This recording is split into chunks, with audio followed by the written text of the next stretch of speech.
Ladies and gentlemen, welcome back to more Total Extreme Wrestling. My name is BrendenPlayz. Apologies for the delay in episodes, but we are back with more TEW as we are getting ready for the final episode before the upcoming No Surrender PPV, which of course will be the home to the semi-finals of the Bound for Glory series. And on our show today, we're going to wrap things up as we get ready to prepare for the pay-per-view, which will feature one last match. So what I think the plan is that we're going to wrap things up now on this episode, and then at the pay-per-view we're going to have one last match, maybe a big battle royal with all participants. And I think actually the two guys couldn't do it. I think the only battle royal you can do is a 10-man. You can't do a 12-man battle royal, so the bottom two would probably miss out. But I guess a last chance match, and whoever wins that battle royal has a chance to creep themselves into the top four and make it to the semis later on. So that's probably what we're going to do right now anyways. But before we get there, there's plenty of things happening on this episode before we even think about our booking for today. So a few contracts are flying around. Jericho doing some more paper appearance things, you know, and little things like that. Road Warrior Animal, he has left WWE. He's available. We could get him. The problem is that he is 46, so we would break an owner goal by getting him, but that 70 popularity though would be really nice to distribute to our guys, to take it all away from him and put it on our talent. That would actually be very, very nice. But in terms of his in-ring work, not much to really boast about, but hey, he could help some of our lower guys. Not the worst idea, and I would dare say he probably will retire very soon, if not, you know, straight away, now that he hasn't got a contract. So I expect him to probably retire in the next 6 months. There, you know, it isn't a possible idea that we could bring him in, but like I said, it would break an owner goal, and I'm not really interested in doing that. We have done pretty well in not breaking them so far, and is he really worth breaking it over? I would rather maybe get Scott Hall instead, but I mean, let's be honest, how many dramas and drug issues would Scott Hall bring? So that's the issue there. But here's the big thing, the big piece of news in this episode, and it is not Road Warrior Animal. It's a man that each and every one of you have been begging me to get. Brendan, please sign Paul Heyman. Now, let's read this. It looks like Paul Heyman may be on his way out of the WWE. Through no choice of his own, after the company decided not to renew his contract, inside sources indicate that the promotion has no interest in keeping him, and once his contract expires, he is history. That means that Paul Heyman is right here in the palm of our hands, ready for the taking. We can get him. We can get him right here, right now, and we are. We're going to make a contract offer. We'll get to his stats in a moment and the reason why we're going to, but you guys have been telling me you've got to do it. Give him a contract as soon as he's available. He'd be such a great asset, and he could be the manager that you have been looking for, and I absolutely agree. There is the contract. There it is. So here it is. 90 microphone rated ability, 82 charisma, 83 acting. No surprise there. We knew that he was going to be so golden on the microphone. 86 color commentary as well, if you want to bring him in for that. So good. But he doesn't play a babyface as well as we would have liked. Now, here's the thing. I see Paul Heyman and Bobby Lashley the perfect combination for us. Obviously, Lashley has the legitimacy like a Brock Lesnar that we know. And we know that, you know, Heyman and Lesnar are a perfect combination. Lashley, I guess, is our version of Lesnar to a lesser degree. We haven't really got him to that stature yet or that credibility. But if we put Paul Heyman with him, we might be able to get that done. We might be able to establish him in that level, in that pedigree. So that's the plan. That might be the plan. That might be the solution to our issues, to our managerial problems, and the solution to a lot of different things. I mean, we can use Heyman in a lot of capacity, and he's available. The WWE are not even going to offer him a contract, which means he's just free taking. He's just right there. He's right there, and we can take him, and he becomes ours. And no one can touch him. Simple as that.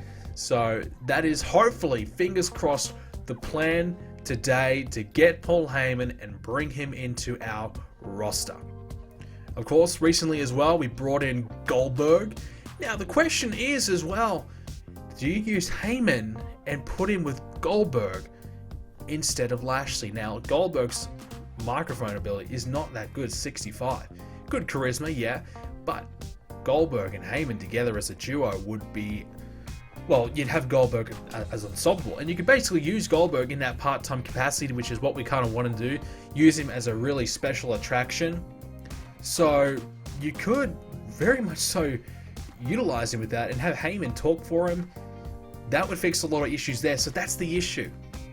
Now, we'd love to have Heyman and Lashley together, but I suppose Lashley might not be ready yet. Might not be ready, and I'm not saying Goldberg is better than Lashley, I don't think he is, but Goldberg has that star power initially, and would really need Heyman alongside of him to get him to that point, because he's, you know, his mic skills are poor. His in-ring stuff is quite poor as well, but I feel like we can just get away with the brawl matches and get through that way. Lashley still has a lot more development to go. He's only 2 years in, so he's got plenty of time, and maybe it's worth just waiting a little bit longer on Lashley before we try and execute that.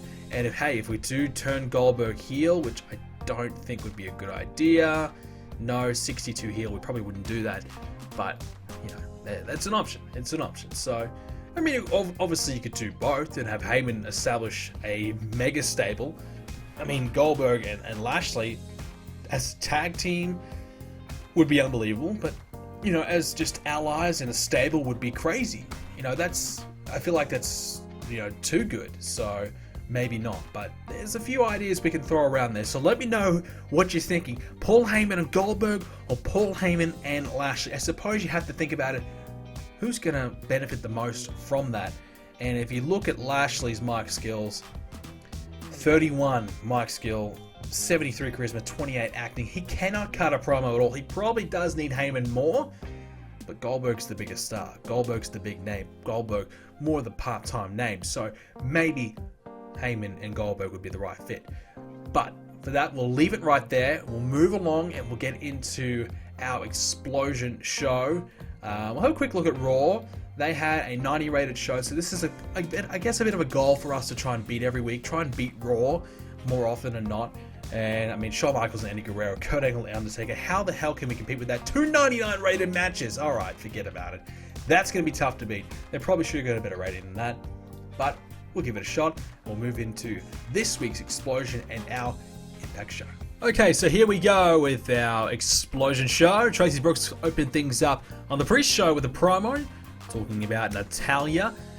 Then we open the actual show up with a episode of Piper's Pit with Matt Morgan as the special guest.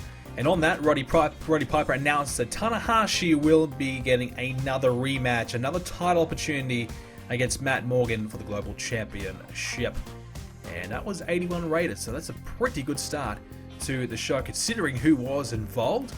That's positive, and that's good to see Roddy Piper doing a good job there. We had Tracy Brooks and Melissa with a 69 rated match. Wow, that's actually really good. I gotta say, look, our knockouts are certainly on the improve. They are continuously getting better and better. Even some of our lower ends, they are getting better and putting on better matches. So it's such a really positive sign for the future. I'm so happy that that we are doing better. Homicide and Sabu had an altercation as Homicide challenged Sabu to a match, and Sabu accepted. We then had Brother Devon versus Chris Harris 1-on-1. We had Brother Devon get the victory with a pinfall via the DDT.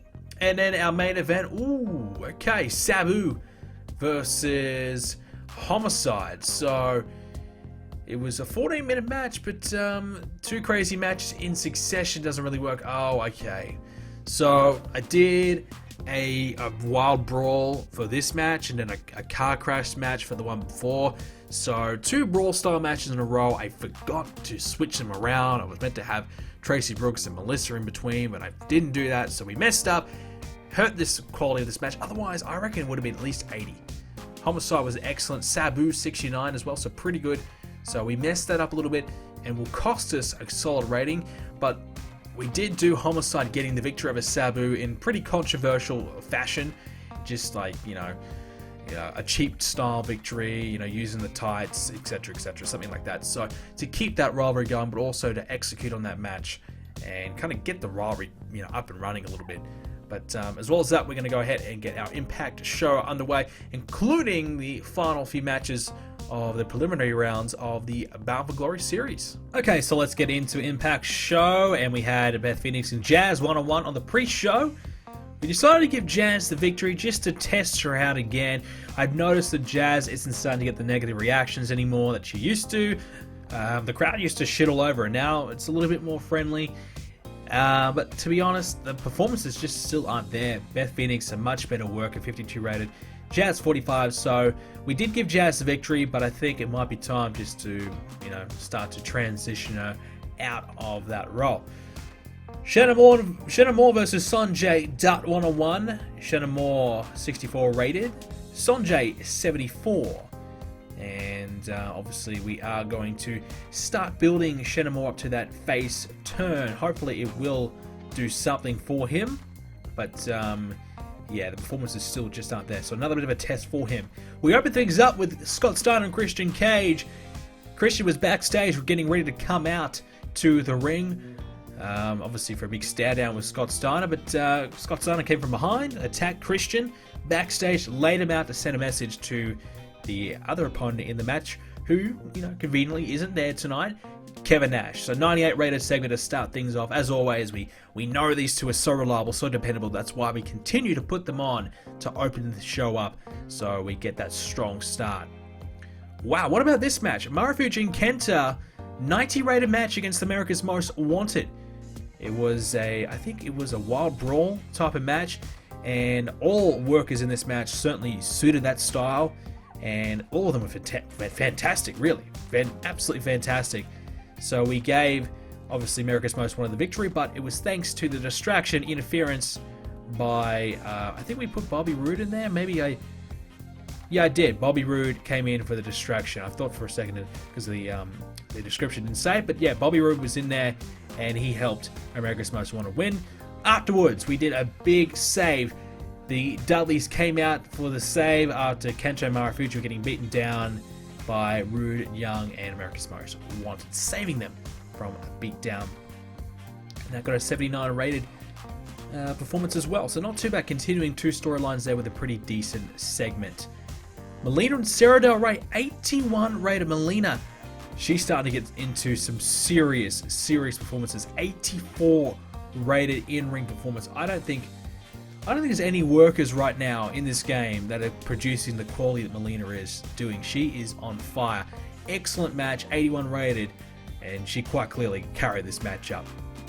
Afterwards, we had Gail Kim try to attack Melina. Didn't quite work because Melina was able to fight her off, getting ready for a big showdown at the pay-per-view. We had a Bound for Glory series match, the final one for these three. We had a bit of an issue with the Bound for Glory series. The last, week of matches aren't that great because just the way it happened to be. So we had these three guys left over and all still requiring one more match. Triple threat, Truth, Rhino, and Jarrett. Jarrett got the victory, of course. Truth 83 rated, Rhino 78, and Jarrett 90. So all three doing quite well. Good match. It was a good match. No doubt about that. Obviously just lacked a bit of the star power there, but Jeff Jarrett with the victory. And that also puts him back in the driver's seat. I think he's now back in the top 4. Afterwards, he laughed off the threat that is Muhammad Hassan after everyone continues to say Muhammad Hassan is the favourite to win. So Jeff Jarrett just trying to talk down Hassan a little bit. We then had Kazarian versus Bryan Danielson one-on-one. And Chris Sabin tried to get himself involved and distract Kazarian, but was unable to do so. And he messed up. So there you go. And we then had a contract signing between Fallen Angel and Alex Shelley. Roddy Piper, the host. Both Shelley and Fallen Angel just talking some trash to each other one-on-one there inside the ring. And again, Roddy Piper, another good performance by him. So starting to really kind of warm up into that president role of TNA, which is great to see. In our main event, whoa, what the hell happened here? 97 rated main event. What? So here's the thing. I wasn't going to do this match because Muhammad Hassan and Jeff Hardy have obviously had a feud in the past, and it wasn't good. Their one-on-one matches just weren't great. They just weren't really mixing that well together. So I was thinking in my mind, okay, I'm not going to go for it. I'm not going to do it because I don't think they're going to be able to produce a good match. So I booked the show, and I went, oh crap, I still got to do Hassan and Jeff Hardy. Oh no, it's going to be my main event. I'm a little bit worried that it might cost me a good rating because I don't think it's going to be great. I was expecting maybe 80, but 97, are you kidding? That is unbelievable. Unbelievable. So Muhammad Hassan beats Jeff Hardy. It's by submission. I did forget the change to pinfall. It was meant to be via countout, I think, actually. That's what I wrote down it to be. Via countout, because Samoa Joe, who is just on the fringe of making the top 4, came in to distract Jeff Hardy and cost him the match, Muhammad Hassan getting back in the ring. So it's meant to be a count-out victory. I messed up there. I forgot to change that. So Joe coming in to distract Jeff Hardy because he doesn't want Jeff Hardy to win, because if Jeff Hardy wins, that's another guy that gets, too far ahead of Joe to overcome. So yeah, Muhammad Hassan got the victory. It's still going to be by, game submission. Forget that. By count out. So by count out, Muhammad Hassan wins. I just can't believe we got 97 rate. I just can't believe it. 94 rated episode of Impact. We did say we wanted to beat Raw. I can't believe that we just did that. I cannot believe that match. 97. That is unfreaking believable. I gotta say, I'm just gonna continue to pat myself on the back. I believed in Muhammad Hassan. When we started this series, I said Muhammad Hassan is gonna be my man. He's gonna be a star. And I think a lot of you guys agreed. I'm not gonna say you didn't really agree, but he didn't really show that ability early on. But we stuck by him. We stuck with him, and here he is producing a 97 rated match. Unfreaking believable. 3.71 rating for Impact. That deserved it. It deserved more than that. Unbelievable. So, Vader, he's going in the Hall of Fame for the WWE. That's cool. So he's getting the induction there. And also going into the New Japan Hall of Fame. So that's cool as well. Anything else? Not really. I don't think so. SmackDown 86. So we beat Raw and we beat SmackDown. Well, we're on a roll. There you go. I gotta say, is that our best ever matchup? Our best ever show? It has to be close. Let's have a look. Best Impact with TNA, 94 rated September. So that is our highest rated show ever. That is our best. And to be honest, I thought it was weak. I thought it was a bit of a throwaway, kind of a let's just get through this show before the pay-per-view. Especially with the Bound for Glory series matches, I didn't think they were that strong. It pretended to be our best. It's just funny how this game works, honestly. That is unbelievable. So good. Almost our best ever match. 98 is our best still. And that happened in May, so we still haven't been able to beat that one yet. But there you go. That's how good Muhammad Hassan, and credit to Jeff Hardy as well. That was a good match. And let's just see. Did that help his popularity a little bit? Maybe. Hard to really say. But yeah, it continues to be an excellent investment in Muhammad Hassan. It's so rewarding. It's so satisfying to see him do so well. Very, very happy indeed. We're going to advance until the pay-per-view now. The one thing I've kind of noticed on my roster is I think we're lacking about 2 or 3 more women, especially with Tracy Brooks about to go. I've been finding that we're having a lot of repeat matches from our knockouts, and I feel as though if we can inject a few new women to our roster, it would just give it a little bit more life. Yeah, a lot of them aren't really that over or have much popularity, but that's a work in progress and we'll get there eventually. But it would just be nice if we had a few more unique matches to do. So the question is, do we look to developmental? We've got a few women in there. Or do we try and maybe see if there's anyone available on the free agents list and see if we can maybe bring one in to, well, see what they can offer, see what they can do. So last but not least, you've got a few things coming up before the pay-per-view. So Lance Hoyt's contract is expiring. the plan is to let that run out. We've got no plans for Lance. Unfortunately, it's just time to let him go. There's a few guys on our roster that I think it's time just to, you know, let him walk away. All Japan is offering... Whoa, okay. Alright, so All Japan is offering a written deal for Bryan Danielson. So we let Danielson work the independents. We let him work Ring of Honor, you know, PWG, FIP, IWAMS. We let him work everywhere.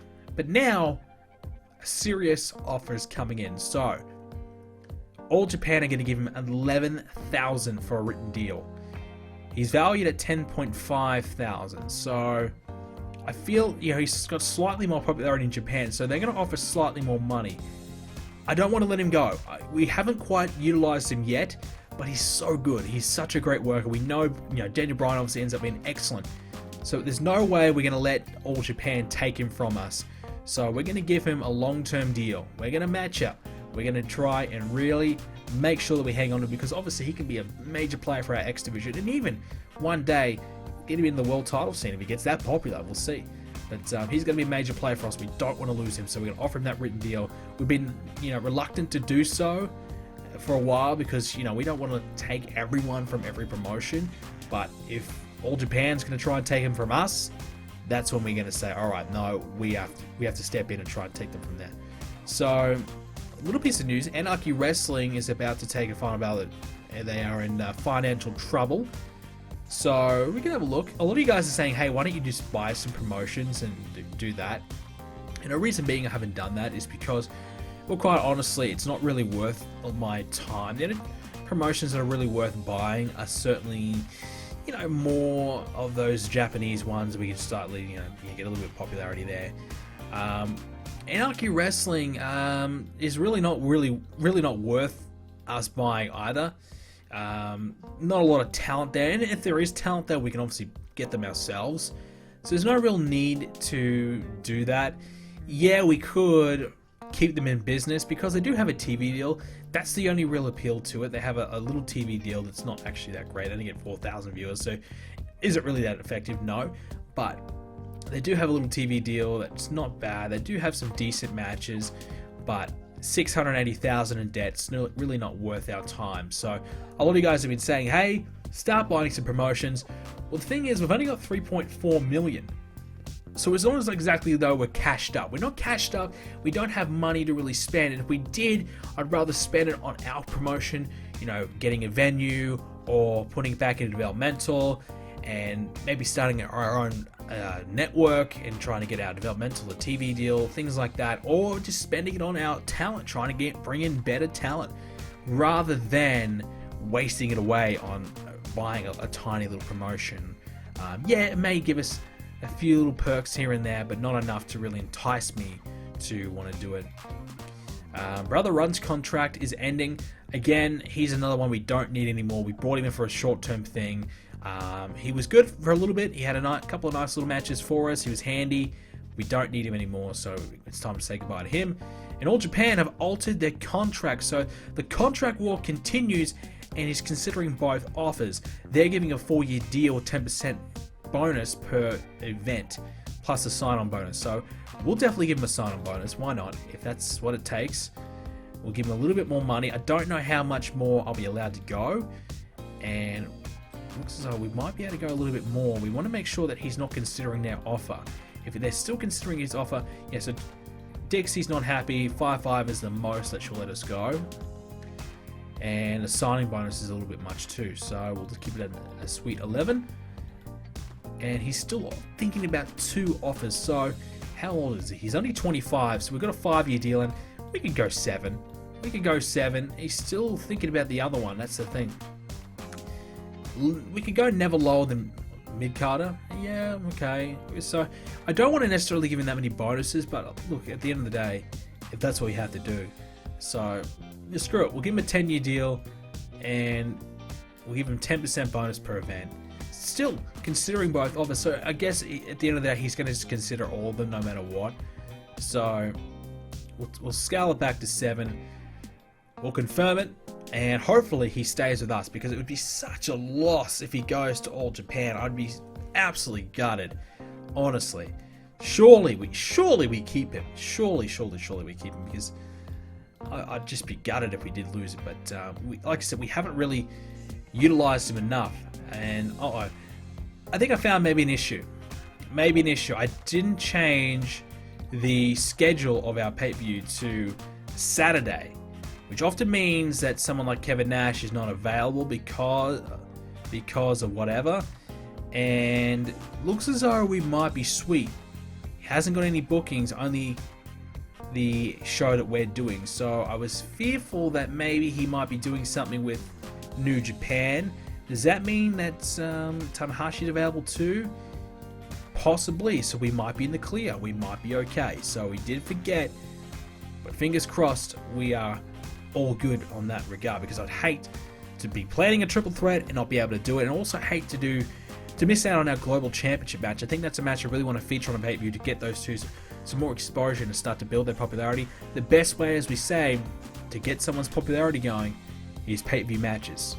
So Kevin Steen's contract expiring. A lot of guys still want me to bring in Kevin Steen. I don't think he's quite ready yet, but it's certainly someone we can think about going forward.